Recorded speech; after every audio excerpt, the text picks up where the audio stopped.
Are we good to go? Yep. Brilliant. Good afternoon, and I'll start with a good morning then, losing my place in the day.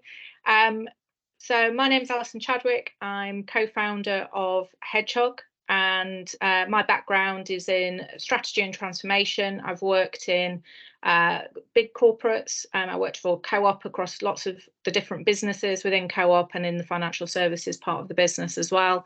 And I've also worked as an external consultant, helping to support organisations think about their own strategy and plans and do that externally. So the purpose of today's conversation, this is where,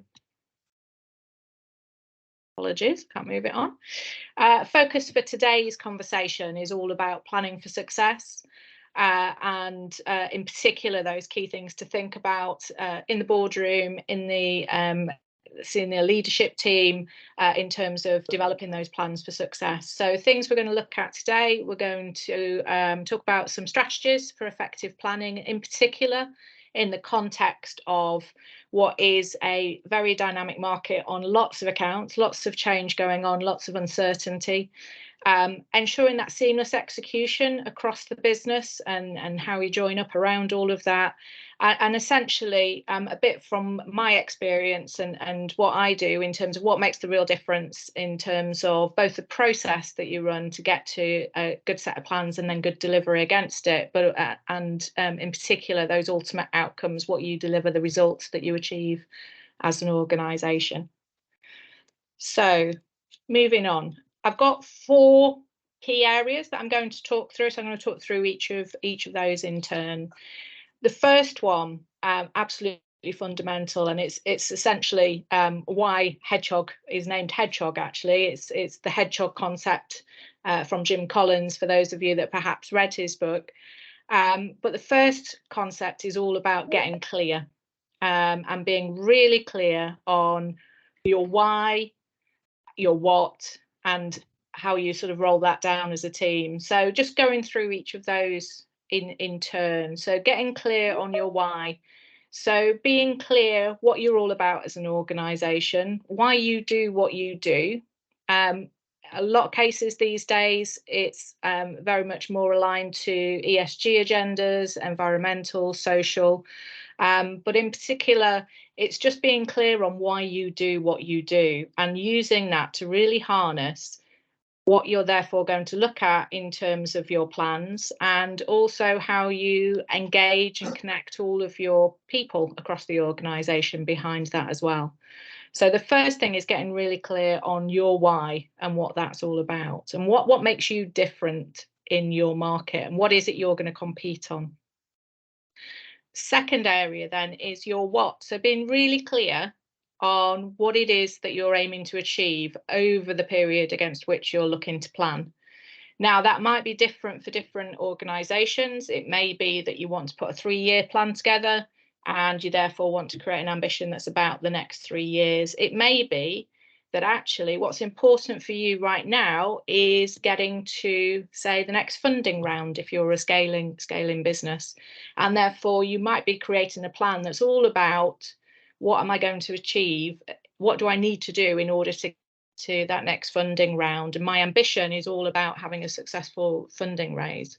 So being clear on that ambition, both what it is that you're trying to achieve, but also what's the time frame against which you want to achieve it, is critical in terms of lining up the plans that you're going to develop, but also having everyone aligned behind that. And that's the 2 other bullets that I've got there. So the third one, be clear as a team, is absolutely essential in my book in terms of what I've seen worked well and where it's not worked as well. Quite often where it's not worked as well in terms of the annual planning rounds is because different people have different views, or different teams, different people around that senior table have different views in terms of what the organisation should be looking to achieve. And those agendas don't quite line up, therefore, when you start to pull the plans together. So be clear on your why and your what, but also essentially make sure you're clear as a team, that you all have the same understanding. You might not use exactly the same words, but you've all got the same understanding of what it is you're looking to achieve and by when. And finally, start with this. So start with this from the beginning. So be clear up front what you're looking to achieve. It's much harder when you ask different parts of the business to submit their own plans and then try and add it all up and try and work out how do these bits fit together and how do we create some overarching objectives that sit across the top.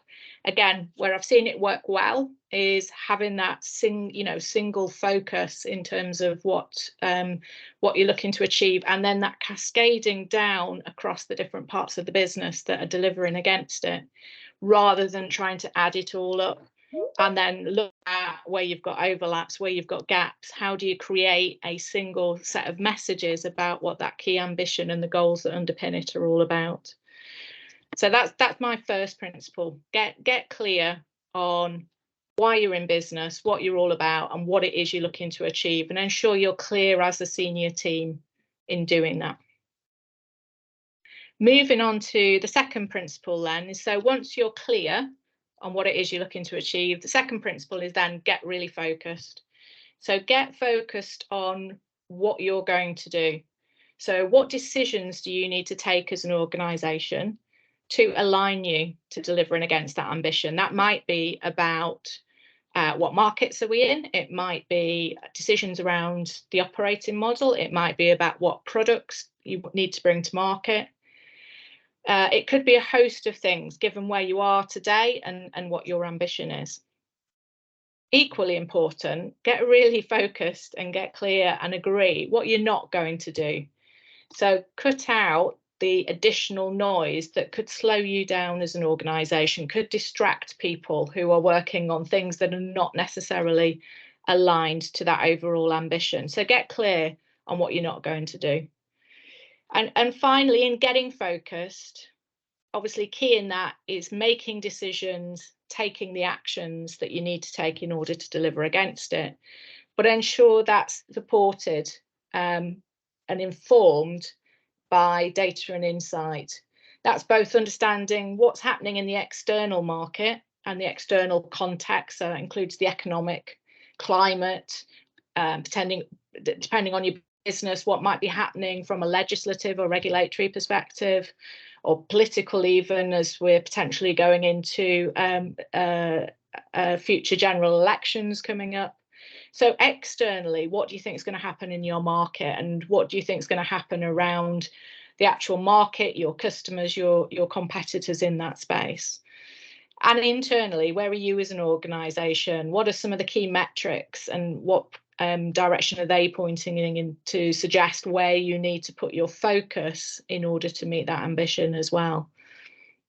It's not all about analysis paralysis. It's about understanding, given your organisation, what are the key things you need to have a finger on the pulse in order to inform the decisions you're going to take and the actions that you're going to make as well.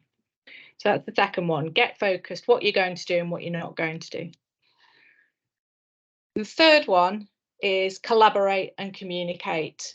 So again, thinking around what works well, what doesn't work so well. It's quite often useful to learn from the bits that don't work so well.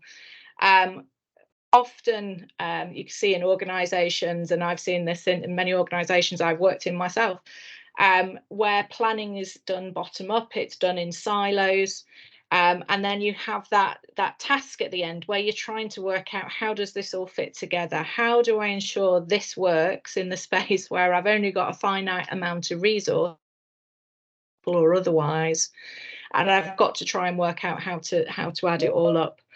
Or different teams put in their plans, and then when it comes to actually delivering against them, you haven't got the join up across the plan. So when the product team is expecting the marketing team to then support a big product launch, it's not in the marketing plans teams because they didn't have that conversation about what was needed when, and they haven't actually got the capacity right now in order to make something happen. So the third one is all around collaborate and communicate. Really important to do right up front as part of your planning in order to support effective delivery and ensure you've got the join up across the plans. But what's also really important in this early collaborate and communicate is getting the engagement of the wider teams that need to be involved in delivering against that key ambition and those key goals and actions. So avoid the silos, make sure the right people, the right teams are involved up front in the planning exercise. So when it's around the exec table, it's the exec working together and potentially their teams working together on putting the plans together for whether it be for transformation, for growth, whatever it might be, and look to join up and plan together rather than everybody planning individually. And number 4, absolutely fundamental, is not just doing the plan, but actually turning actions into results. And that starts with the plan itself. So ensuring that when you're putting plans together, and a way to sort of test the plans that are potentially being presented to you by your team. So first of all is ensuring that plans are actionable and measurable. So what do we mean by that? So we mean it's clear in terms of what you're trying to achieve within the plan, but also that the plan does contain those key actions, potentially funded, scoped, that are going to make delivery of that plan much easier. They're not a sales target without any idea of how that's going to be delivered, for example. And they're measurable. And again, that's important because it's key that you know when you're going off track as well as when you're on track, or even outperforming. So you can then take decisions based on where you are against how that plan is performing. So understanding both what some of the key metrics within the plan are, but also potentially some other indicators that you want to identify that help you to track and measure your progress in terms of your delivery against that plan in the future, so that you can take action, which leads to the next 2 points that I've got on here. So once you've got your plan, you start delivering against it, ensuring that that plan has agility and adaptability built in. The world doesn't stand still, as we know. The world's in constant change and flux, and your customers and your competitors are going to be in that change and flux as well. They aren't going to be standing still. So whilst you're in that delivery, reviewing and resetting regularly to ensure that you're still on track to deliver your overall outcomes, ensuring that you can see where you are in progress terms by looking at your measures, your indicators, and taking action and changing potentially some of the future actions that you've got built in as appropriate, depending on how things are going, or potentially how new opportunities are emerging as you go. So remaining agile and adapting your plan as you need to. There's quite a lot of talk around agile, and agile as a methodology in particular in digital and technology, and we'll just throw some, you know, to a certain extent, throw something up and we'll go and test it and see what happens. Agility here, what we're talking about is still having a plan and still having a firm idea about what you're going to do and why you're doing it and what you're trying to achieve with it, but then being agile in terms of if you need to flex, when you need to flex, how you're going to go and do that. So that's the 4th area, turn actions into results. And when I was putting this presentation together, you got to have a good quote in there somewhere, don't you? So I pulled out this one from Dwight Eisenhower, and I don't know sort of how well known it's known, but strategy itself, its origins are often led back to military strategy. In terms of how strategy is essentially it's about having a plan to go and achieve something, and a lot of the origins come from military strategy. So here's a fitting one from Dwight Eisenhower: plans are nothing, planning is everything. So at the end of the day, the plans themselves, yes, they're important, they give you something to work against, but actually it's the process of going through the planning that actually helps anchor everything together, everything in terms of that join up across the organisation, but actually everybody as well. So bringing people together around a common understanding of your why, your what you're looking to achieve as an organisation, and the decisions, the actions that are actually being taken in order to plan out your journey for getting there. So that's, for me, is absolutely fundamental, is not just getting clear, getting focused, turning those actions into results by having a plan and then working the plan. That collaborate and communicate is absolutely fundamental in how you engage the senior team, the wider team, and your overall people around delivering against that plan as well. I feel like I've really rattled through that. I tried to sort of boil it down to sort of 4 key areas that, from my experience, are the things that quite often get missed in organisations in the you know, to a certain extent, the annual planning round. Everybody gets on and does. Everybody in the individual team start to put their ideas and plans together and then work it through. So these are my four sort of design principles, if you like, in terms of, from my experience, what do I see where organisations often fall short, and there's a real opportunity to put in some frameworks up front in order to have a more successful planning exercise within your organisation. So I'll open it up for any questions that anybody might have. While we do that, I'm just going to stop presenting because I'm conscious I can't see any of you. So I do feel like I'm just talking to my laptop at the minute. So let me stop presenting. Great, I can now see lots of lovely faces. Does anybody have any questions on that, or any experiences they themselves want to share?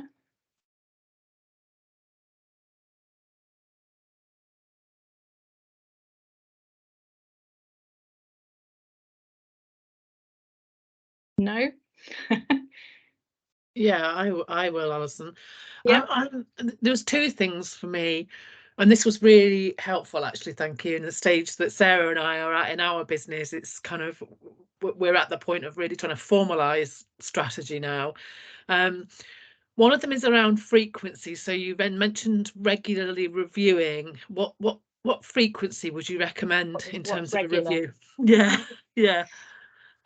So to a certain extent, and this sounds like a cop-out, to a certain extent, it very much depends on your organisation and what it is you're trying to achieve, and what that how far away is that goal that you're looking at. So for most organisations, you would suggest at least a quarterly review. Right. And in that quarterly review, that comprises both looking back, so looking at what have you achieved against your plan so far, how's it gone, a bit of a warts and all, be brutally honest with yourself, and say, you know, how are things going? Are we where we thought we were going to be? What's worked really well, but actually where are the areas where we've potentially got pain points, or we've got things that we've missed, or things that we need to really address, gaps that are starting to emerge in our thinking that we need to build into the future, and what we do. And then, having looked back, it's then about looking forward.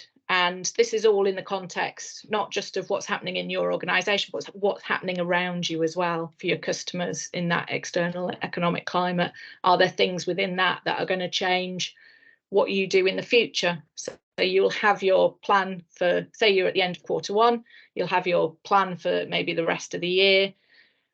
Are there things based on what's happened in Q1 and what's happening around you where you go, do you know what, this is our plan, but we now need to tweak it a bit? Quite often it's not a fundamental recast, unless you do need to do that. There are circumstances when you do need to do that.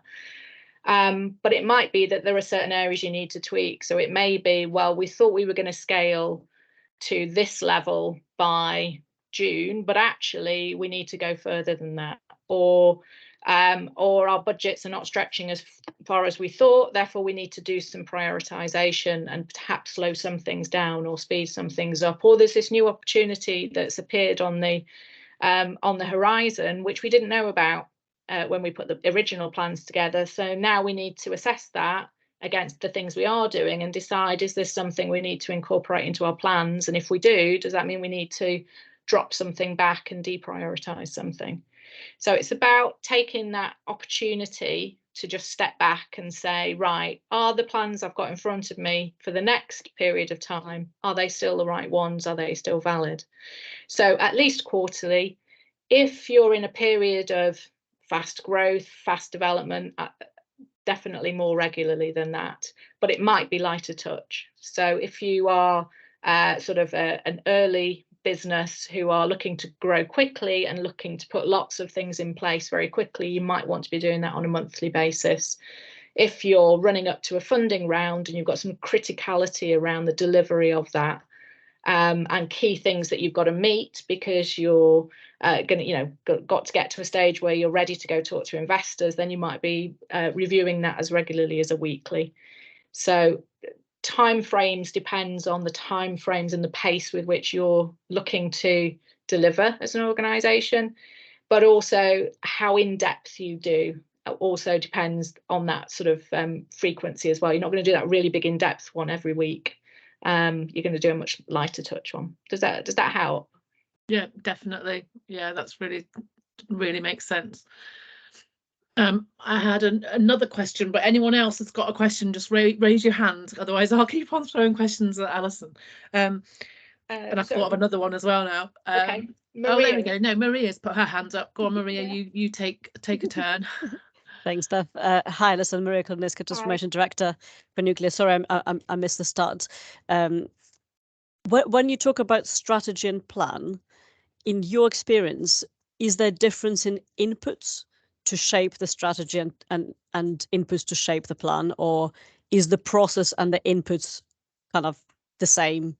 The differences, whether it's more strategical or more tactical? Yeah, good question. So in my mind, there's a difference between what is your strategy and what is your plan. And your plan is a plan to deliver strategically what you want to do.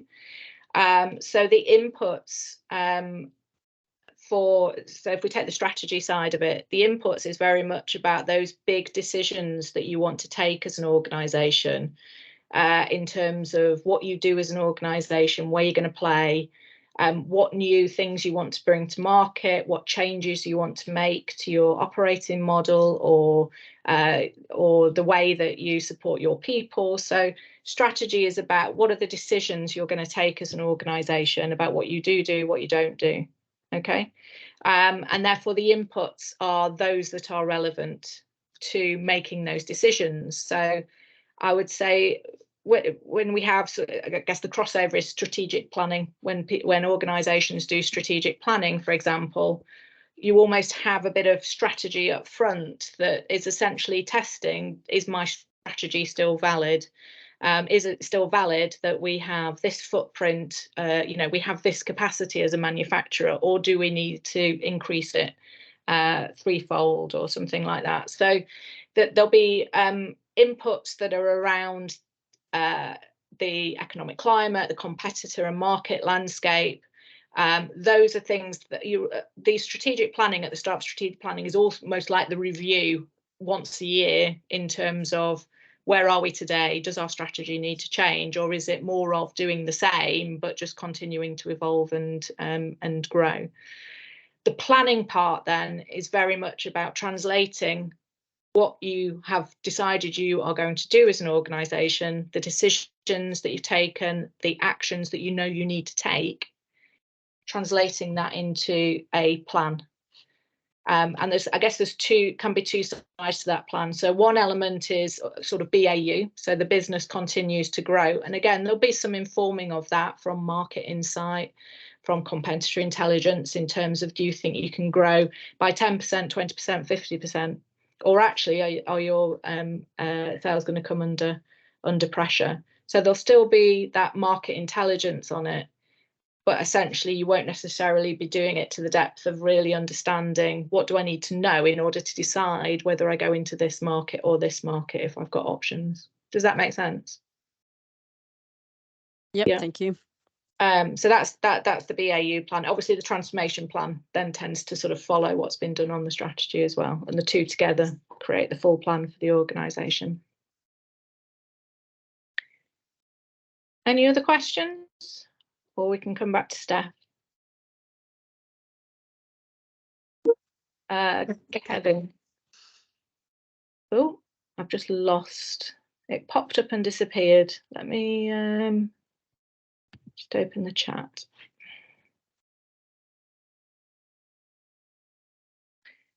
So Kevin, trends, new technologies come every year. How do we know our company has a dead horse or not? How do we decide if we should act soon to update our methods or technologies?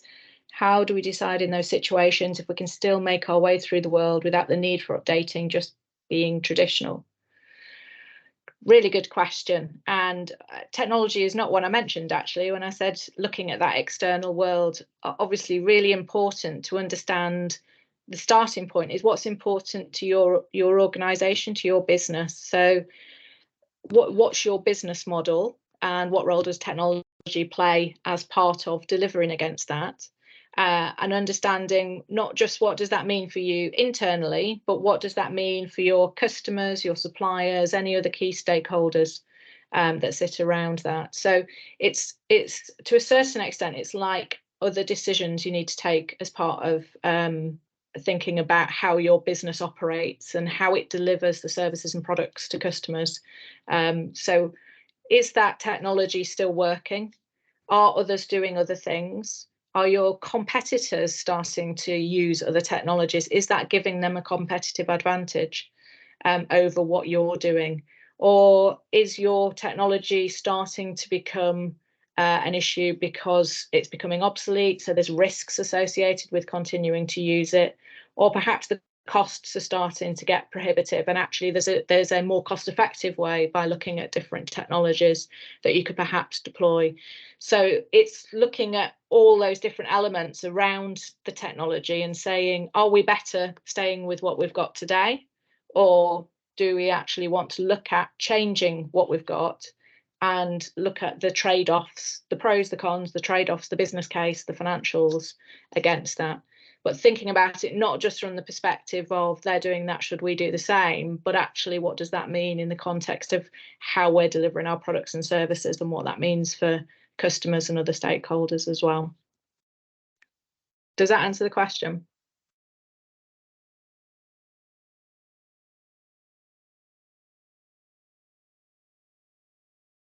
Oh, I can't. We'll take silence as hey, being that is yes. Yes, Yes, he's just said yes, yes. Thank you. Thanks, Kevin. Any other questions? Yeah, well, but the third question that I had thought of, I just wrote down the word risk, and interestingly you just mentioned that in your response to Kevin. I'm quite interested in the link between the risk register and governance and strategy. Can you talk about that for a minute or two? Yeah, so obviously there's a range of different risks that organizations are running at any one point in time, and all organizations to varying degrees will have a sense of which are the absolute critical risks that we need to manage, which are the ones we're going to live with, and how significant and material are these risks to us, and therefore what's important within that. I think there's always going to be risks that you run as an organization. You're never going to be risk-free. The world just isn't risk-free, unfortunately. And the amount of risk you run is down to the risk appetite that you take as an organization. So the first link is strategically and as a board, what is the risk appetite of the organization? How prepared are you to run some risks? And which risks are you willing to live with versus which risks are too risky, for want of a better word, and you actually want to do something about? If you've got risks that you are not comfortable in managing and you want to manage that risk down, you might not negate them completely, but you might want to put actions in place in order to negate them. Then again, depending on the nature of the risk, how big an impact they are as part of your business model, your operating model, then they may feature as bigger actions that you want to take, and strategically you might take the decision, we want to mitigate this is what we want to do. So an example might be an organization who is operating in a product market. Let's think of one that's topical in the news, vaping. I don't think we've got anybody from the vaping industry here, but big risk for vaping is that obviously looking at bringing in a ban on single-use vapes, that's going to impact the product market. So you might be taking the decision as a board in that vaping company, if they have a board, that actually we're going to exit that market now because we don't want to carry the risk that we're just going to see our market continue to decline over time. Or they might decide, you know what, we're going to stay in that market because others might come out sooner, so we'll make some quick money while others start to pull out. And that, but knowing ultimately we're going to have to plan for transferring into thinking about where our overall portfolio and shifting so that we've got more revenue coming from other areas, because that's going to just disappear in time. That's a really good example, that particular industry. Very relevant. Yeah. Roger's put something in the chat, Alyson. Thank you. So on getting clear, the ambition, the what, it may not be fully clear on all the what's to achieve the purpose or over what timescale, how best to deal with it. Yeah, good question. So I think, first of all, the purpose versus the ambition. So the purpose is something that you are continually striving for as an organisation. So it might be that you want to be the greenest provider of energy, for example. Your purpose might be to provide green energy in a way that is easy on people's wallets, for example. So your purpose is something that you're looking to live on an ongoing basis throughout time, and it's sort of built into how you do business and how you deliver to your customers, how you talk about what you do. Your ambition is, so if we take that example of that green energy company, your ambition might be, we want to grow our market share to 10%, or it might be we want to increase the amount of electricity that we're putting into the grid by 50%. So it's a very tangible, specific action. It needs to be in the context of your purpose, but it's not necessary. It doesn't have to be specific about delivering your purpose. Does that make sense? Does that help answer the question? I'm just looking. Yep. Can't see Roger. There we go. Thank you. And then we've got, is this, sorry, I can't quite read. JP. Who's JP? The one below, we use this model to help us develop our strategy areas of future investment. Apologies, it's quite small and I can't read that. Does somebody want to just talk about that? Yeah, the table has got 4 rows, so this will be leading to decision making, whether to terminate, treat, transfer or tolerate. So it's a risk framework. Yes, that's really helpful. Really helpful. Yeah, definitely. Apologies, it's getting old and I can't see things close up very well. Any other questions or any other thoughts or experiences you want to share?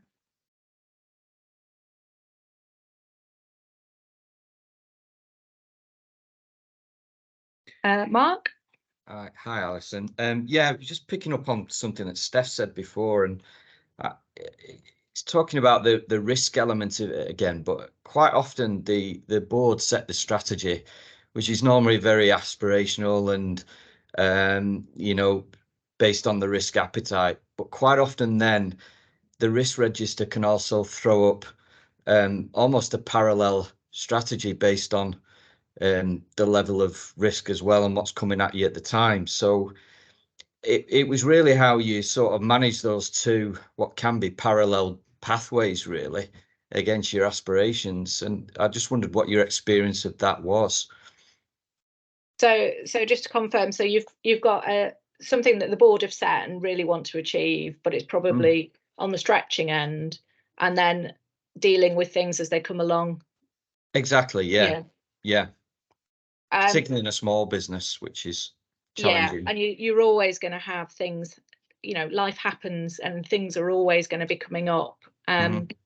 So the way to do it, so first of all, in terms of that aspirational stretching plan, it is good to have a stretching plan, but it's also got to be built with some credibility and reality within it. So there's a testing piece in those conversations with the board up front, which say, yes, we can definitely deliver this. Yes, we can, but there's some, there's some stretch. These are some of the risks around it. So being cognizant of what risks might be there, because that then again gives you something to track, to measure, and keep a perspective on as you're going through that delivery, so that you can flag things early if some of those risks are starting to emerge. Or I've been in places before where the plan's been put together, the board have then said, no, well, we don't want that, we want something that's 20%, 30% higher, and the team go, well, that's not really reasonable or realistic, but we'll do it anyway because that's what you asked for. And that's kind of the worst of all worlds, because you can guess what happens. It doesn't get delivered, and then everybody's disappointed and under the cosh because nobody's delivering.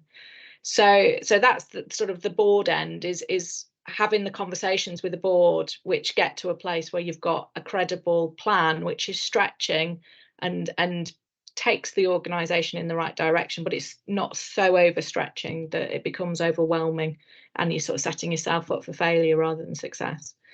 In terms of the things that then come along, in putting that original sort of plan together, being clear as an organisation, again, coming back to that ambition, what the priorities are.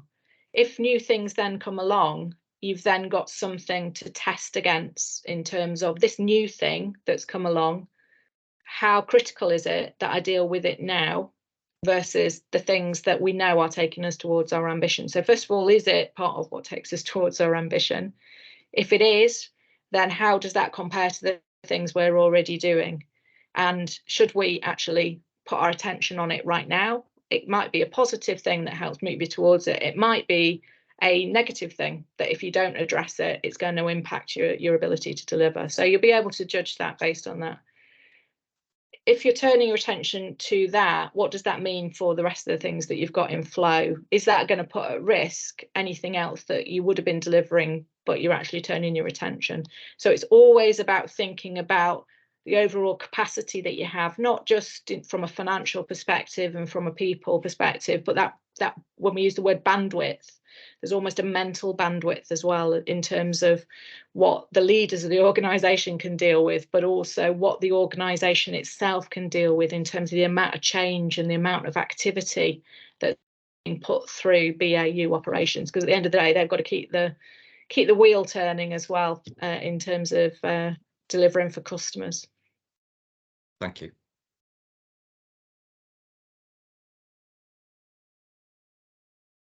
Anything else? Sarah.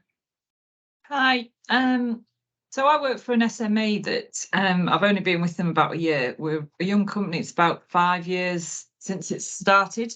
And when I started, there was no strategic plan. So we set to with a strategic plan between us in our everyday roles. So it's taken us quite a while to get there. So we've done things such as competitor analysis. We've done Ansoff Matrix. We've done some SWOT. We've done some pestle work. We've done all sorts of analysis. Then we started putting it together, and then it felt to me very textbooky. So while we had the purpose, we did the oh gosh, I can't remember the guy's name. The what, the why, the how sort of analysis on what we're doing. That's it, yeah. We did that. It's a great video on YouTube if anybody wants to watch that. Simon Sinek. Yeah, the golden circle. The why. So yeah. So we've done all that. So we had this huge hack. And when I stepped back from it, thought it feels like we're not getting to the point. If somebody was to pick it up, you'd probably read it and go, so what's your point? So what are you doing? What's kind of your key strategic aims that you're doing? What's your key strategic objectives? We haven't got any key strategic objectives in there. So we then step back and went, okay, we compare this right back, and that can be almost the back-end data. And we've now got a 2-sheet version of the strategic plan, which really is just a brief of the 20 pages that went prior. And that still doesn't, I don't feel particularly gets the point. How we've got financials in there and all that sort of stuff, but it's very high level. It's this number of staff, it's this turnover, and it's for the next 3 years. How do you put a strategic plan together for an SME that's never had one before, that's not 20 pages, but then getting to the point within 2? How how big should they be? And there's probably no right or wrong answer. And I just don't know whether I'm on the right lines with it or not. Yeah, and I think the key is there's a lot of sort of data that you can use, but it's there to inform what you're going to do as an organisation. So you're right, that's almost the sort of backing information. It's what you're using in order to inform your decisions. And what's key in the strategic plan is the decisions you're taking as an organisation about what you're going to do and potentially what you're not going to do as well. So a framework for me, very headline level, if you're going to have a 2-pager, for example, page 1 would be what is our purpose, and maybe a little bit about what does that mean in reality, what does that mean we do as an organisation, what is our ambition, what is it we're looking to achieve, get that really tight, and some supporting goals that sit underneath that. So if my ambition was to let's have a think. If my ambition was to grow our market share by 25% over the next 3 years, then the goals that underpin that might be expand into this product category, reshape our delivery model to make it more effective for customers to buy from us, and sort out our people policies so that our people think we're wonderful to work for example. Yeah. So that might be page 1. So really clear on why we do what we do and what we're looking to achieve. And then the second page might be, so if you take those what statements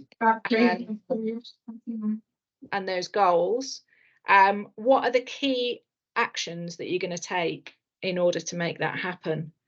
And what key decisions or design principles, whatever you want to call them, are fundamental to what that business looks like as you move into the future. Right. That's really helpful. So would you suggest a 2-page for a small business is suffice? Yes, as long as it's clear enough and people get exactly what you're doing and why you're doing it.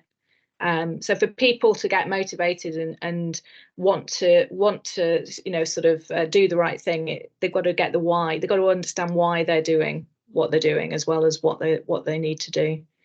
Another thing that's quite handy, and this can be used for organisations of all sizes, almost as a sort of a sort of flip it round the other way to help you take people on that journey, is a from and to.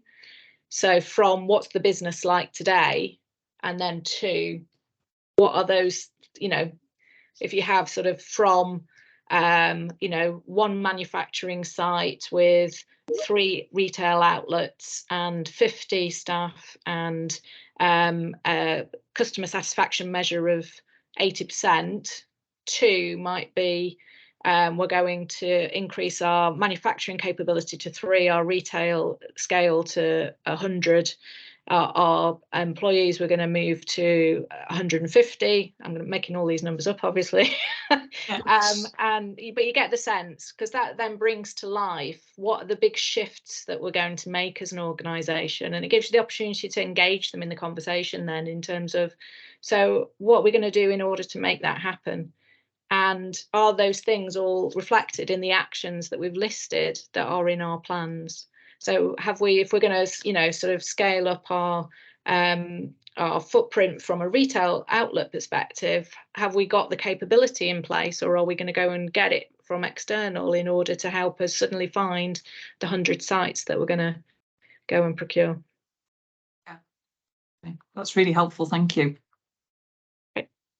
Can I add a comment on that, Alyson, if you don't mind? Yeah, sure. And the only thing that I just reflected on hearing that was that I think the 2-pager is absolutely appropriate in your situation for internally communicating, and maybe some external. The 20-pager is probably what you would need if you needed to go to the bank to raise a loan, for example. That's the business plan. That's the detailed plan. Very few people internally would need to see that, but your accountant might and your bank manager might, for example. Yeah. Thank you. Yeah, that's very true. And certainly the that leadership team will need to know the financials as well, because they'll need to manage within it. Yeah, that's always an interesting one, because the 3 owner MDs are always hesitant to share too much financial data. So that's always a bit of a challenge. So I'm an accountant by profession, but I'm the FD, but I'm very restricted depending on my audience or what I can share. And I find that quite prohibitive. So if you're not giving them the full picture, how can you make informed decisions? Well, also, how can the team know what's the best thing to do? So it may, and there is absolutely there's not necessarily a need to share everything with everybody, absolutely, but knowing what you should share with certain audiences in order to allow them to better fulfill their job and be more empowered to do things, it frees the organisation up to move more quickly and more agilely as well. Thank you. Okay. I think we've got through all the questions. Oh, we've got a couple of things. But just checking the chat there. Communicating. How should we maintain and communicate serious team or happy team? Yes, absolutely. I would say log into the next Bitesize on happy teams, because that absolutely will be covered there and by Steph and by Sarah in November. So a simple strategic framework or template that we can use. Probably the one that I've just talked through, actually, in terms of that 2-pager and then the shifts from and to. So that's not one I can point to and say, there you go, there is one. But actually, having had this conversation, maybe I should put that together and put that on our website so that people can access that as a template.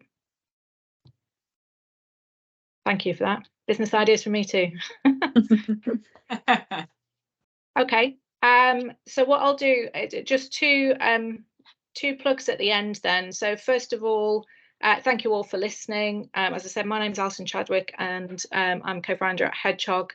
Part of what we do, or a lot of what we do, is around helping organisations, helping leaders. So in particular, we work with leadership teams and boards on that journey of, depending on where they are, that's whole sort of strategy to delivery. So getting clear on what you're all about, the roadmap, the plan that's actually going to deliver against it, and then ensuring that you're set up for success in actually running through that delivery, underpinned by coaching support for that senior team, and potentially wider than that as well. So if anybody in your organisation, if you want some more help, or in particular around this planning session that we've had today, then do please give me a shout. And finally, I'm just going to go back to share, and I've just got a 1-pager on the webinar, which Steph has already highlighted there for next time. You just... that come back up? Everyone see that? Yeah, that's up. Yeah, Steph, do you want to just speak to that, just in terms of what the next webinar is about for people to book onto? Yeah, so the next webinar is about psychological safety at work and in businesses. There's already stats showing where there's a higher level of psychological safety, which starts with a higher awareness. They're delivering 30% higher results. And that's quite recent stats as well. Psychological safety is taken a real forefront, particularly in the last couple of years, as a result of the trigger of COVID and the changing working situations. But really it's rooted more in trust and challenge at work. How safe do people feel to give feedback, stand up for themselves, give ideas innovate? How safe do they feel doing that? And how different do they feel? And are people being excluded? So psychological safety is a really important one. There's quite a lot of models out there already, but a lot of similarities in them about how you measure it. So in this session, we're going to discover why it's important for all company directors to be aware of in their organisation, give you some insight and some quick wins, and then also be able to ask us some questions and discuss it with other directors in this safe setting. Also, Sarah and I at the Think organisation, we've designed a free psychological safety measure that you can use within your organisation so that you can actually find out what your people, how your people feel about how safe they feel psychologically at work. So yeah, that'll be a really interesting and interactive session next time. And I think that's November. The date's not on there and I can't remember. Is it November? So yeah, it is on there. Yeah, 7th of November. So we look forward to seeing you all there. Thanks, Alyson. Great. Thank you all for coming. I've really enjoyed the conversation that we've had around the topic of planning, and all of your questions have been absolutely brilliant. If anybody wants to connect on LinkedIn, if they've got any specific questions that they want to follow up, then please do reach out and give me a shout. Thank you. Thank you. Thank you very much. Thank you. Okay, bye. Enjoy the rest of your day, everybody.